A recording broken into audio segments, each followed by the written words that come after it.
In a playoff run where every decision could swing the future of the franchise, the Boston Celtics just received a double-edged dose of news that could define the fate of their season. Jaylen Brown, battered and bruised, will suit up for Game 4 against the Orlando Magic. His knee has been an ongoing saga, one Boston has tried to downplay publicly, but privately, there is real concern. After months of battling a posterior knee impingement, an injury so severe it required mid-season injections just to keep him upright, Brown will once again be asked to be the bulldozer Boston needs. But just as one star limps back onto the floor, another crucial piece falls off entirely. Jrue Holiday, the Celtics' defensive brain and emergency playmaker, has been ruled out for Game 4 with a lingering right hamstring strain. It is the second consecutive game Holiday will miss, and the ripple effects of his absence have already proven catastrophic once.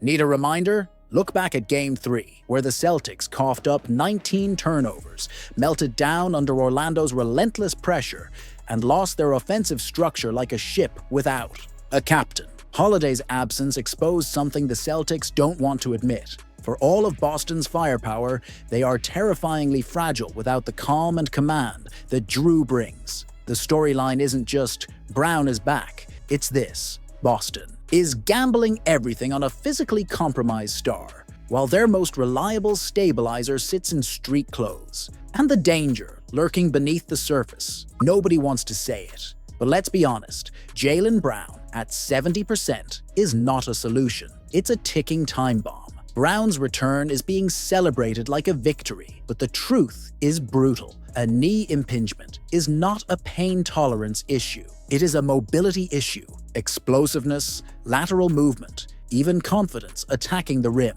all of it takes a hit. Will Brown have the burst needed to blow by Orlando's long defenders? Will he have the stamina to handle postseason physicality without breaking down mid-game? Because if he can't, the Celtics' offense, already shaky without Holiday, risks devolving into a one-dimensional mess. And that's exactly what Orlando is hoping for. Make no mistake, this is the Magic's clearest window of opportunity. They have already shown they can disrupt Boston's offense by trapping Jayson Tatum and daring Boston's secondary creators to beat them one-on-one. With Holiday sidelined and Brown compromised, Orlando can now load up on Tatum, live with Derek White and Sam Hauser decision-making, and turn every possession into a high-pressure, half-court grind. And that strategy worked. Game 3 wasn't just a loss, it was a blueprint. Boston's counter. Al Horford admitted it bluntly on Sunday morning. We all need to step up a little more and find a way. A little more?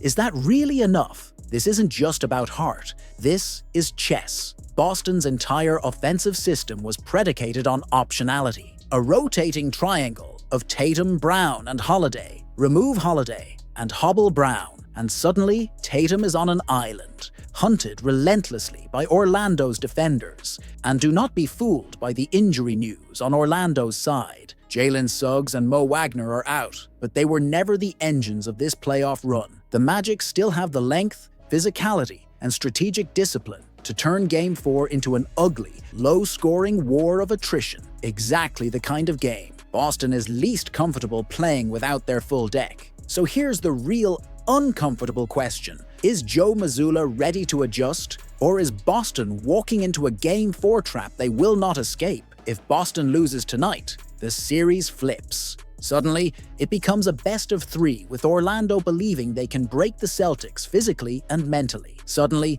every possession gets tighter, every decision gets second-guessed, and the ghosts of past Boston playoff collapses. The blown leads, the wasted title windows, start whispering again. Nobody in the Celtics locker room will admit it publicly, but behind closed doors, there is fear. Fear that they are leaning on a wounded Jaylen Brown too soon. Fear that Jrue Holiday's absence is a bigger crater than anyone wants to admit. Fear that the Magic, young and reckless and playing with house money, are exactly the kind of team built to pull off an ambush. In a playoff series filled with youthful swagger, high-flying highlights, and endless talk about rising stars, one fact is cutting through all the noise like a blade. Al Horford is absolutely dismantling the Orlando Magic. And yet, Somehow, nobody seems to be making enough noise about it. The Boston Celtics may hold a commanding 3-1 lead, but if you strip away the headline names and the flashy offensive bursts, what you find at the heart of Boston's control is something far less glamorous, far more brutal. A 38-year-old defensive mastermind who is systematically exposing the Magic's biggest flaw: their complete inability to outthink or outmaneuver true playoff experience. Forget the box score. Look deeper. According to numbers surfaced by Chris Forsberg, when Franz Wagner and Paolo Banchero, Orlando's so-called future, were matched directly against Horford in Game 4, they combined for a miserable 7 points on a pitiful 3 of 15. Shooting performance: Horford swatted 3 of their attempts like it was backyard pickup, not a do-or-die playoff game. The rest of Orlando didn't fare much better either, coughing up 11 total points on 5 of 19 shooting whenever Horford was the main defender, while suffering through 5 vicious blocks. Across the series, Orlando is shooting an atrocious 32.8% against Boston's defense when Horford is in command. To put that into perspective, Horford's current defensive field goal percentage ranks 4th best among 115 playoff players, not 4th best among big men, 4th best among everyone, and yet, the casual NBA world barely notices. Why? Because dominance that looks like a quiet chokehold never trends on social media. Horford isn't making posters. He isn't flexing for cameras. He's doing something far more humiliating for Orlando, making them look absolutely powerless. While the league is obsessed with youth, athleticism, and the next big thing, Horford is delivering a painful reminder that playoff basketball isn't about who can jump the highest. It is about who can survive the slow, grinding death of postseason pressure. And here's the uncomfortable question no one wants to ask. Is Orlando's young core mentally tough enough to compete with the old guard?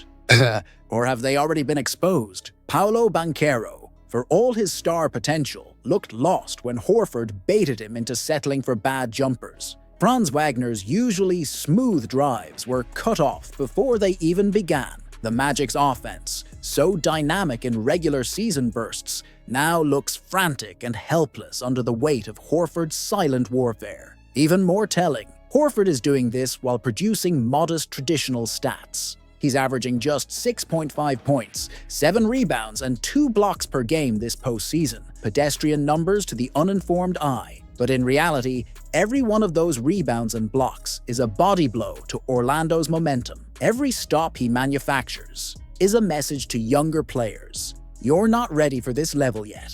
It was supposed to be a routine triumph. The Boston Celtics marched into Game 4, imposed their will, and yanked a 3-1 series lead away from the Orlando Magic. With the series now tilting heavily toward Boston's favor, it should have been all smiles and calm waters. But in the middle of a crucial playoff battle, something unexpected broke through the polished surface. Cameras caught Jayson Tatum, usually the cool, calculated face of the franchise, engaged in a fiery, visible confrontation with Magic head coach Jamahl Mosley. Not a player, not a referee, a head coach. Very cool how you're footing there, and then it seemed like Coach Mosley you guys were exchanging words. What kind of happened in that situation that you guys worked up a little bit? Nothing serious. It's just a bunch of men out there, competitive environment, everybody's passionate, and, just showing emotion. And, got a lot of respect for Coach Mosley and, what he's done with that group. So, nothing serious. We cool. Just the environment and the playoff basketball, nothing more than that.